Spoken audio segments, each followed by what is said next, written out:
Assalamualaikum warahmatullahi wabarakatuh. Perkenalkan, nama saya Adi Beranti dari kelas 11 PPLG 1. Di sini saya akan menjelaskan tentang sekuensi page development. Yang pertama ada sekuensi diagram. Sekuensi diagram adalah pemodelan dinamis dari interaksi antara objek-objek yang ada di dalam sistem. Diagram ini akan menggambarkan proses pengiriman secara simultan antara objek-objek yang ada.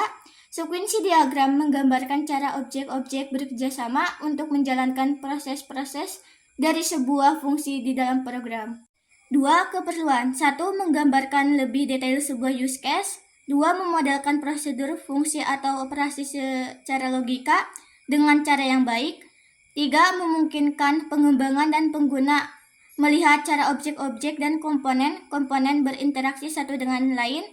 4. Merencanakan dan memahami detail fungsi yang ada saat ini ataupun untuk skenario pengembangan yang akan datang. 5. Menggambarkan kemungkinan skenario pengguna dari sebuah sistem. Sekuensi diagram dapat digunakan untuk memastikan bahwa setiap logika skenario pengguna telah ditelusuri. Yang ketiga, simbol. 1. Leaflet. Yang kedua, message. Yang ketiga, sleep message. Yang keempat, assist message. Yang kelima, reply message. Yang keenam, create message. Yang ketujuh, signal message. Yang kedelapan, delete message.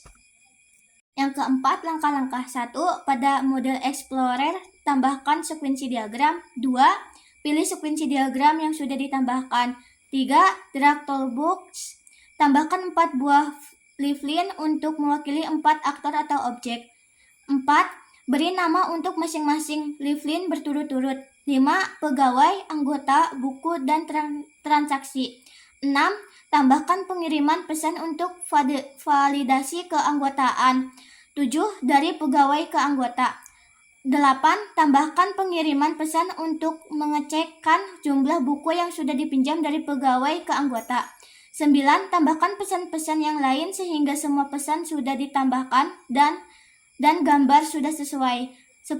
Simpan pekerjaan yang sudah dibuat. Yang kelima, page sketch diagram. Page sketch diagram digunakan untuk menunjukkan struktur dan ketergantungan antara subsistem atau modul-modul yang ada di dalam sistem dengan berbagai level sudut pandang yang berbeda.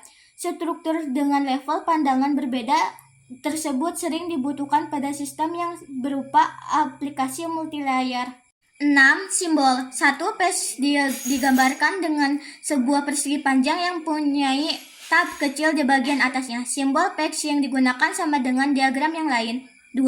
Nama page ditempatkan di tab atau di bagian dalam dari persegi panjang. 3. Ketergantungan dependencies digambarkan dengan 4. Menggunakan anak panah dengan garis putus-putus. 5.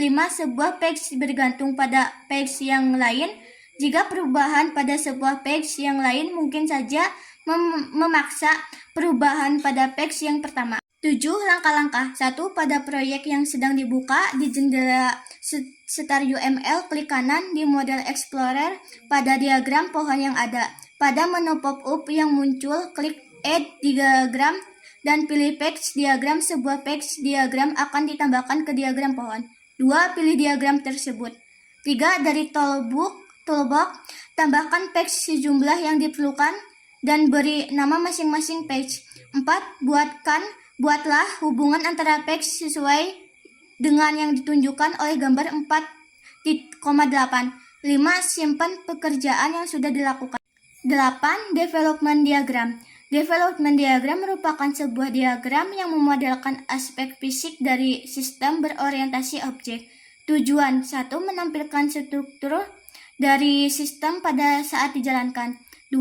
Menampilkan perangkat kerang yang digunakan agar sistem dapat diimplementasikan dan link antara berbagai item dari perangkat keras tersebut. 3. Memodelkan elemen-elemen perangkat keras secara fisik dan jalur komunikasi antar mereka.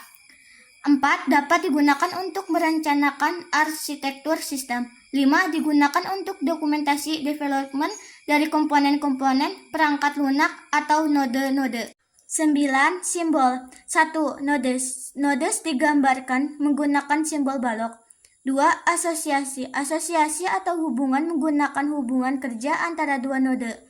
3. Ketergantungan. Ketergantungan adalah hubungan antara dua node yang pada sebuah node keberadaannya bergantung kepada node yang lain. 10 langkah-langkah. 1. Pada proyek yang sedang dibuka di jendela Stario ML, klik kanan di model Explorer pada diagram pohon yang ada.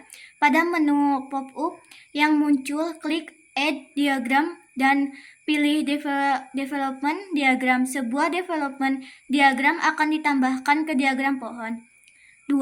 Pilih diagram tersebut. 3. Tambahkan node sejumlah yang diperlukan dan beri nama masing-masing node.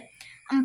Buatlah hubungan antara node yang sesuai yang ditunjukkan. Simpan pekerjaan yang udah dilakukan. Agar sistem bekerja dengan baik, sistem harus mempunyai perangkat-perangkat yang berfungsi sebagai server basis data, server aplikasi, dan komputer klien yang digunakan untuk mengakses sistem.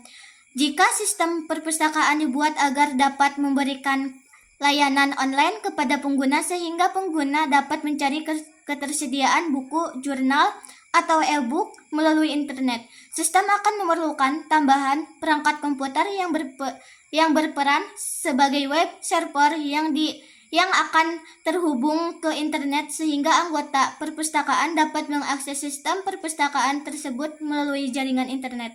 Sekian dari saya, terima kasih. Wassalamualaikum warahmatullahi wabarakatuh.